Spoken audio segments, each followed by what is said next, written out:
What is going on, everyone? This is Eric coming at you live from just outside of Hartford, Connecticut. And today we are going to be discussing the history of the Seattle Mariners. So, this is going to be the 14th installment of our baseball history of series. Of course, all 14 teams are in the AL at this point.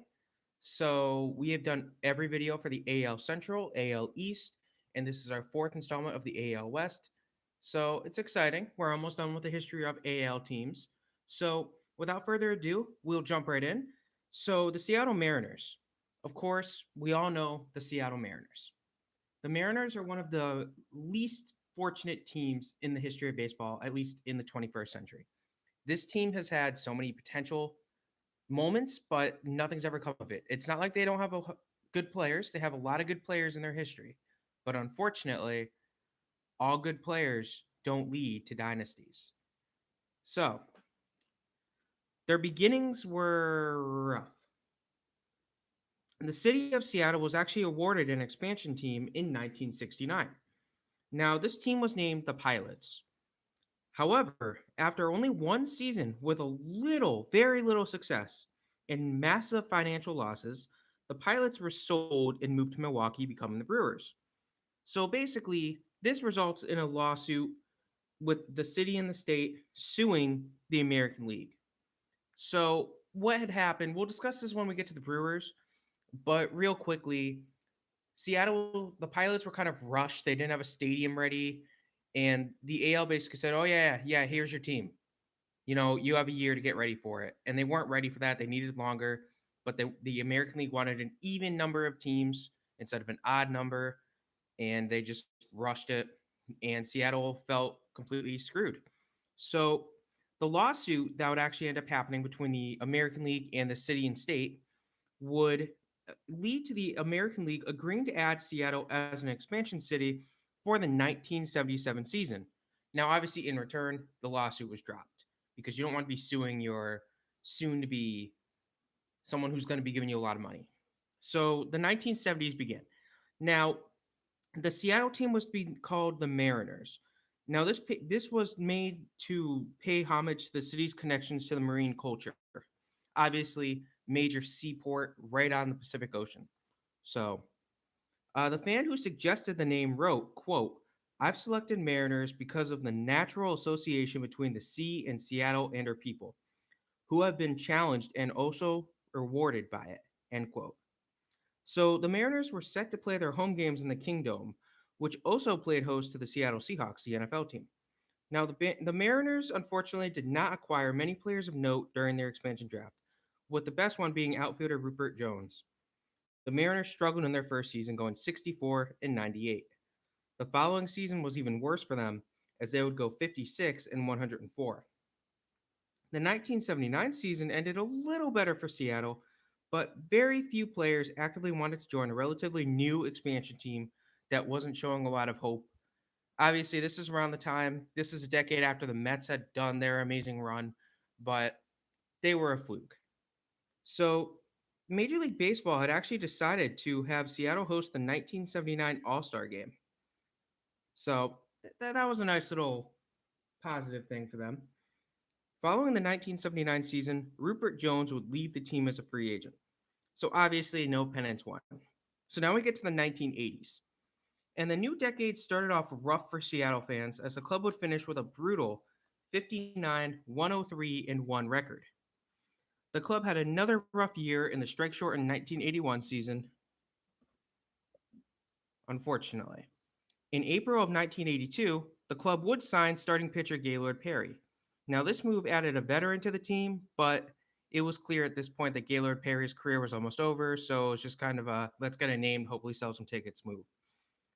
So, the Mariners had a strong, by their standards, season in 1982, finishing a hair below 500 at 76 and 86. Still, it was only enough for fourth in the AL West. In the summer of 1983, Gaylord Perry, who was struggling immensely, was released by the club. Shortly after this, second baseman Harold Reynolds made his debut for the team. The team fell to last place in the AL West, going 60 and 102. On the bright side, this was the last time the team would suffer 100 plus losses in the 20th century. So there's that. In 1984, first baseman Alvin Davis and starting pitcher Mark Langston made their MLB debuts. The club finished the 1984 and 1985 seasons with 74 and 88 records, respectively. Now, they fell off a bit in 1986, going 67 and 95, but there was a silver lining. They would end up with the top pick in the 1987 MLB draft. With that pick, the team would select outfielder Ken Griffey Jr. In September of 1987, designated hitter Edgar Martinez would make his debut for the team. The Mariners had a quiet 1988 season, but reinforcements were on the way. At the beginning of the 1989 season, prize prospect outfielder Ken Griffey Jr., who was drafted 2 years prior with the number one overall pick, would make his MLB debut. During the 1989 season, the Mariners sent starting pitcher Mark Langston to the Montreal Expos in exchange for a trio of prospects headlined by starting pitcher Randy Johnson. This trade would go down as one of the biggest fleecings in MLB history, as the Expos wanted Langston and he did not pan out for them, while obviously Randy Johnson would go on to become a Hall of Famer. The future looked relatively bright for the first time for baseball in the city of Seattle. 1980s, no pennants won for Seattle. So the 90s, the decade started off with some big moments for the with a couple big moments for the club. On June 2nd, 1990, Randy Johnson would throw his first career no-hitter. Midway through the season, Ken Griffey Sr. would join the Mariners as a free agent.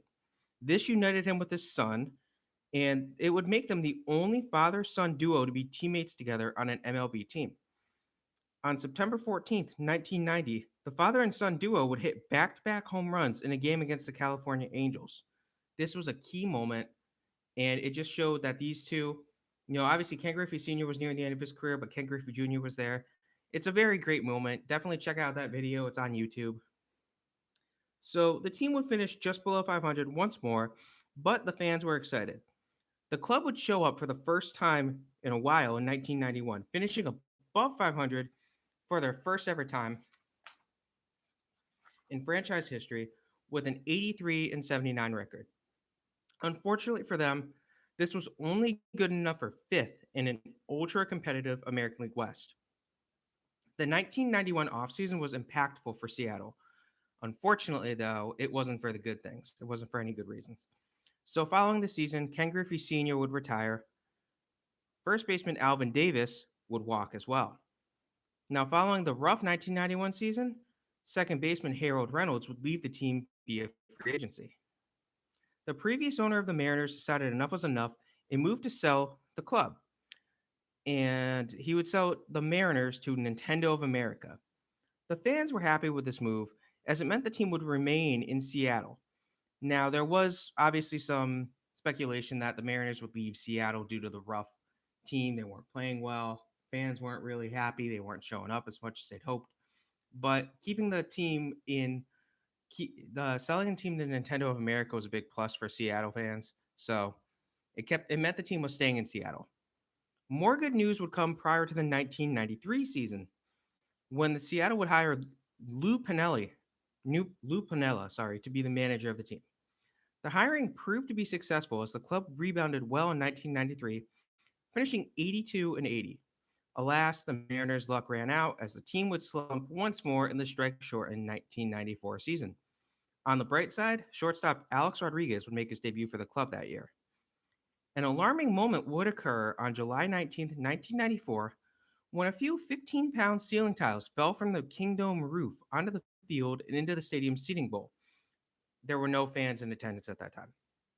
So, this would raise some red flags about the stadium safety, and it forced the team to play 20 consecutive games on the road. The Mariners had a slow start to the 1995 season, which saw Ken Griffey Jr. suffer an early season injury. And when the calendar switched to September that year, the team began to heat up. This team would mount numerous late inning comebacks, which led to the fans and the players embracing the slogan "Refuse to lose."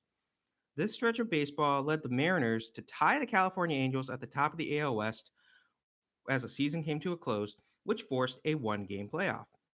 Seattle would win this game over the Angels, punching their first ever ticket to the postseason. Now, this would match Seattle up with the New York Yankees in the ALDS. The Yankees took an early 2-0 series lead, but the Mariners ended up tying the series at 2 games apart. Now, Game 5 of the 1995 ALDS was a real game changer for the Mariners. The team was still facing relocation threats after the people voted against funding a new stadium, in part due to the team's lack of success. So the stage was set, and the Mariners refused to lose, forcing extra innings in Game 5 after being down 4-2. Then, in the 11th inning, the Mariners once again found themselves behind the Yankees 5-4. Second baseman Joey Cora would lead off the inning with a single and was followed by Ken Griffey Jr., who also singled. Next up was Edgar Martinez. Martinez was down 0-1 in the count, and he would rip a double into left field, easily allowing Cora to score. Ken Griffey Jr. raced the ball to home plate and won. This play would forever be known as the double by Mariners fans. The Mariners had won their first ever playoff series, and it came at the expense of the New York Yankees. You can't ask for a much better ending than that. So this put them in the ALCS against the Cleveland MLB team. However, Cleveland was too much for Seattle, winning the series 4-2. Despite the ALCS loss, the double had sparked an interest in baseball in Seattle. The state of Washington decided to fund a new baseball only stadium for the Mariners. At this point, the Mariners had become an offensively heavy team. They would rely on their offense, but their pitching would hurt them. Midway through the 1996 season, the team would trade for starting pitcher Jamie Moyer. Now, they would end up winning the American League West once more in 1997, led by AL MVP Ken Griffey Jr., but they would fall in the ALDS to the Baltimore Orioles. The Mariners would struggle once again in 1998. Now, the lack of pitching really hurt the team. Jamie Moyer and Randy Johnson were both good players, but they can't carry the team with just two good pitchers. Now, to make matters worse, the general manager at the time publicly stated that the club was not going to offer Randy Johnson a long term contract extension. Obviously, this upset Johnson and led to him requesting a trade. Minutes before the deadline, Randy Johnson was traded away. In July of 1999, the Mariners would move to the newly constructed Safeco Field. The move did not do too much to help the team's playoff performance on the field or team's performance on the field, however, as they finished the 1999 season with a record below 500. They came close, but they did not win any pennants in the 90s. So now we get to the 2000s. And before the 2000 season began, Ken Griffey Jr. was traded away.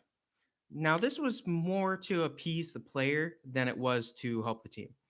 Now, he had made his desire to move closer to his family in Ohio present, and they said, "Okay, we're gonna do that. We're gonna trade him to a team that he wants to go to. He wants to be in the state of Ohio so he can help raise his children. That's respectable." So they let him. They traded him because he was going to be a free agent, so he would have probably left the team anyway. So this left Alex Rodriguez as the face of the Mariners. Now, midway through the 2000 season, outfielder Ricky Henderson was acquired by the Mariners. Seattle would actually have a strong season in 2000, finishing 91-71. Now, they ended up defeating the White Sox in the ALDS, but they would fall to the Yankees dynasty in the ALCS 4-2. Following the season, both Alex Rodriguez and Ricky Henderson left Seattle as free agents. Now, as a response to losing both of them, Seattle would end up signing Japanese star outfielder Ichiro Suzuki as a free agent for the 2001 season. Now, 2001 proved to be a very successful season for Seattle.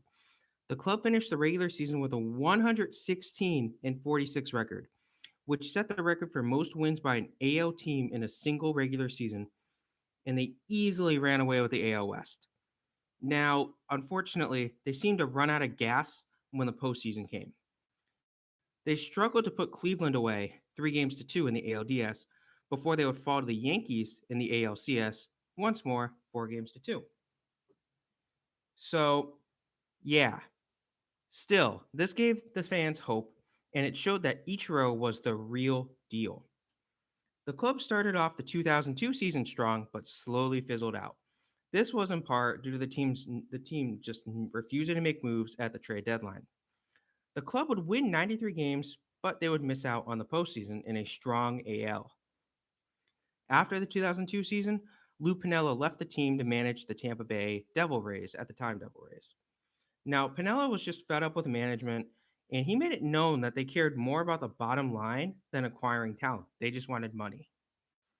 So the 2003 season was basically a carbon copy of the 2002 one, as the club once again repeated their 93 and 69 record, and once again failed to acquire players at the trade deadline. Once more, also missing out on the playoffs.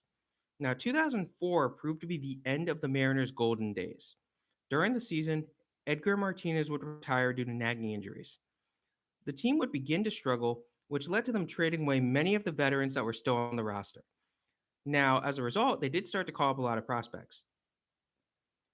One of the team would obviously fall to last place, trading away any good veterans for prospects, and they would lose 99 games that year. Surprising many, the Mariners went out and signed free agent third baseman Adrian Beltre prior to the 2005 season. Now, also in 2005, starting pitcher Felix Hernandez, dubbed King Felix, would make his debut. So after the 2005 season, Ichiro would criticize Seattle's attitude and pointed the finger at management, saying that they failed to harness the players. So the clubhouse was starting to fall apart. In the summer of 2006, Jamie Moyer was traded away. And ownership made it clear that 2007 needed to see success or heads would roll. The team started off decently, but the manager surprisingly announced his resignation on July 1st. So the team did finish at 88 and 74, but they did not make the playoffs. The team fell apart once more in 2008, finishing 61 and 101. The offense looked horrible. On the bright side, fan favorite Ken Griffey Jr. returned to Seattle prior to the 2009 season. This proved to be more of a positive for morale than on-field success. Associated Press stated, quote, Griffey returned to the Mariners in 2009 and almost single-handedly transformed what had been a fractured, bickering clubhouse with his leadership, energy, and constant pranks, end quote.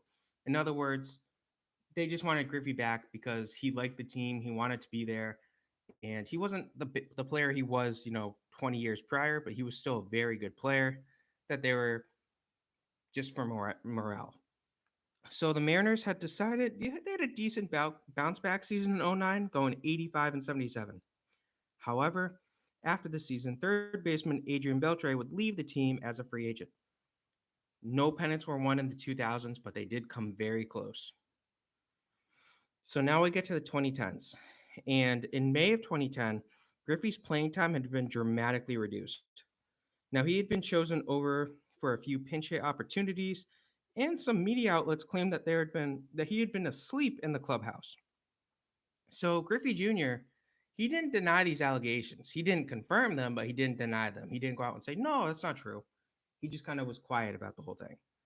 So in early June, Griffey would leave the clubhouse in the middle of a series, and he would take a trip down to Florida. Now, he would just abruptly announce his retirement, and that was it, the end of an era. So the team had a rough 2010 season, especially losing their leader like that, going 61 and 101. Many had expected them to be a contender that season, but nothing came of them. Management was fired midseason, and the Mariners were clearly in a rebuild. Midway through the 2012 season, Ichiro requested a trade away from Seattle. Now, to show you the type of player Ichiro was, he said that he had felt guilty for taking a roster spot away from a younger prospect on a rebuilding team. So Seattle granted his request and traded him to the New York Yankees. After another quiet 2013 season, Seattle decided to make a splash in free agency. They would sign second baseman Robinson Cano to a massive 10-year deal. The team did decently in 2014, but they stuck in the middle of the AL West. Now, this would remain a theme for the next 3 seasons as well.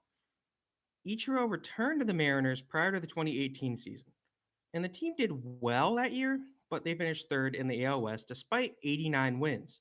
Of course, athletics were very good, and this was during the Astros.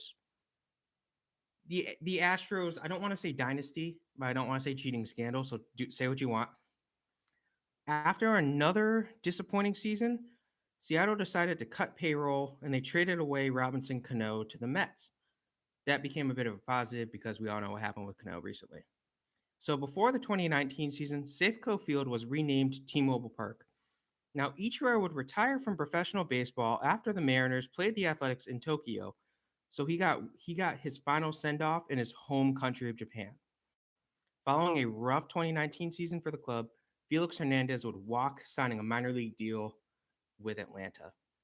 So they did not win any pennants in the 2010s. So how did 2020 go? They did okay. They went 27-33.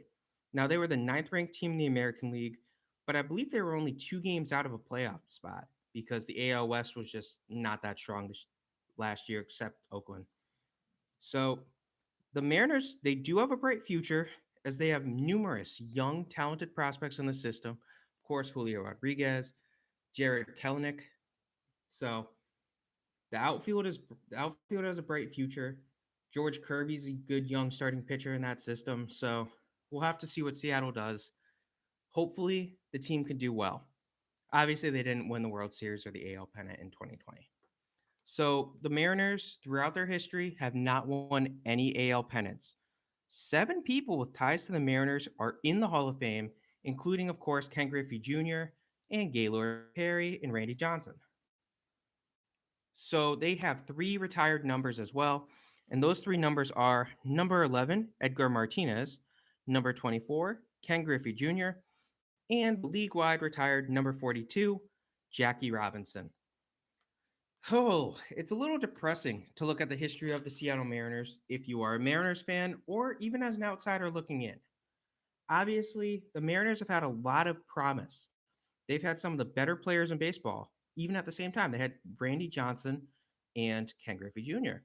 Those are 2 guys that anyone who was a fan of baseball in the 90s, you know who both those players were. Even the early 2000s. I remember watching the big unit go out there and playing. I remember when Ken Griffey Jr. announced his retirement. I remember that stuff. So it's crazy to think that they had both those players. Plus, don't forget they had Alex Rodriguez, who very well could be a Hall of Famer, but we all know he won't be a Hall of Famer. This is also the organization that had at one point David Ortiz in their system as well before they cut him, got rid of him. So it goes to show you this team, they've had a lot of talent in that system. A lot of talent in that system. Lou Piniella is a heck of a manager, and they couldn't do much with him. So you have to wonder. Obviously, recently, the past couple weeks, we heard about their GM. I didn't want to talk about that, but I'll mention it briefly here. Their general manager had kind of gone on the record at a booster club, and he had basically said, "Oh yeah, we manipulated the service time for Jared Kelenic was the one guy who they basically mentioned by name, and Kelenic was not happy about it.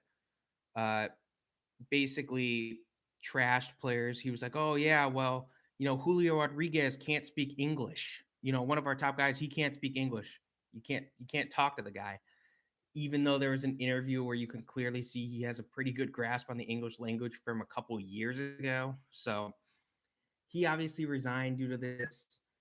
And it's mind-boggling that he was a GM today. But yeah, basically the Mariners, they've had a lot of potential, but they've never been able to connect it. Obviously, they still that one, what was it, the 116-46 season when they were 116-46 and 01. They lost the Yankees. Just brutal, brutal. You look back at it and it's sad to see that, but that's the Mariners for you. High hopes, nothing comes of it. Anyway, I hope you guys enjoyed this video. This was the history of the Seattle Mariners. Have a good rest of your day.